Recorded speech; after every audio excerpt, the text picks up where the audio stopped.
প্রিয় ছাত্রছাত্রীরা, আজকে আমি তোমাদেরকে এই ভিডিওর মাধ্যমে ক্লাস 9-এর ইতিহাসের যে প্রশ্নগুলো দেওয়া হচ্ছে রায়মার্টিন প্রশ্নবিচিত্র 2024 সালের প্রথম পর্যায়ক্রমিক মূল্যায়ন, স্কুল নম্বর 9, সেখানে পেজ নম্বর 394। সেখানে যে সমস্ত প্রশ্ন আছে সমস্ত প্রশ্ন উত্তর আমরা আলোচনা করবো 9 নম্বর স্কুলের, এবং এর আগের যে স্কুলগুলো ছিল সেই স্কুলগুলোর প্রশ্ন উত্তর আমরা অলরেডি চ্যানেলে আপলোড করে দিয়েছি। তোমরা প্লেলিস্ট থেকে সেই প্রশ্ন উত্তরগুলো অবশ্যই দেখে নেবে। তো আজকে দেখো 9 নম্বর স্কুল, সেখানে কী বলা আছে 9 নম্বর স্কুলে, হুগলি ব্রাঞ্চ গভর্নমেন্ট স্কুল। সঠিক উত্তরটি নির্বাচন করো। প্রথম প্রশ্ন, বিপ্লব পূর্ব ফ্রান্সকে ভ্রান্ত অর্থনীতির জাদুঘর বলেছেন অ্যাডাম স্মিথ। ভারতের যে শাসক জেকোবিন ক্লাবের সঙ্গে যুক্ত ছিলেন সেটা হলো টিপু সুলতান। বাসেল দুর্গের পতন ঘটে 1799 খ্রিস্টাব্দে 14 জুলাই। সামাজিক চুক্তি গ্রন্থটি রচয়িতা হলেন রুশো।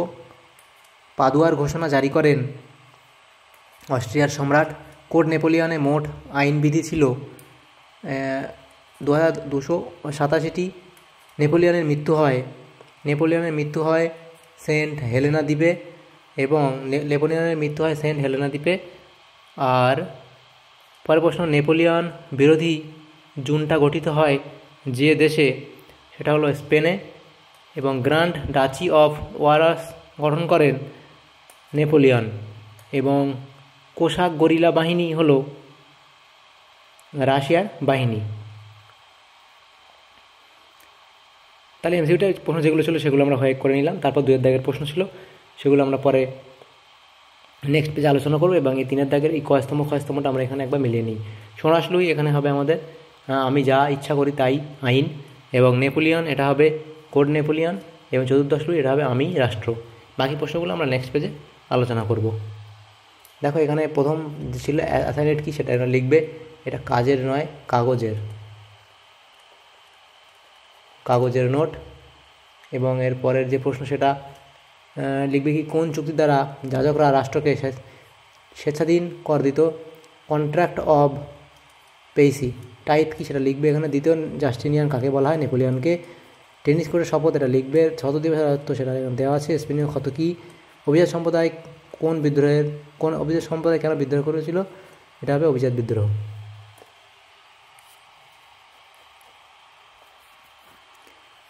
তারপর দেখো সন্ত্রাসের রাজত্ব কাকে বলে, সেটা অবধি লিখবে। পাশের দাগে দেখো বাসেল দুর্গের পতনের গুরুত্ব লেখো, গুরুত্ব বলে এই পয়েন্টগুলো লিখে দেবে।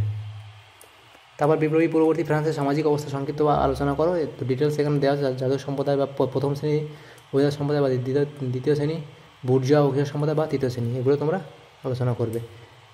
মহাদেশীয় অবরোধ ব্যবস্থার ব্যর্থতার কারণ কি? ব্যর্থতার কারণ বলে 3টে কারণ লিখবে। 6 দাগের প্রশ্ন, নেপোলিয়ন কীভাবে ইউরোপের পুনর্গঠন করতে আলোচনা করেন? পুনর্গঠনের লক্ষ্য, নবগঠিত রাজ্যের ভিত্তি, ইটালি। এই পয়েন্টগুলো করে এখানে ডিটেলস লিখে দেবে। জার্মানি, তারপর এই পয়েন্টগুলো করবে, এত অবধি লিখে দেবে। দ্বিতীয় প্রশ্ন ছিল সংবিধান সভার কার্যাবলী গুরুত্ব আলোচনা করো। জাতীয় সভা বা সংবিধান সভা, তার গুরুত্ব এগুলো লিখবে। গঠন, সামন্তপ্রথার অবসান, মানবিক ও নাগরিক অধিকারের ঘোষণা, নতুন সংবিধান। এখানে কর্তৃত্বটা পয়েন্ট করে আলাদাভাবে লিখে।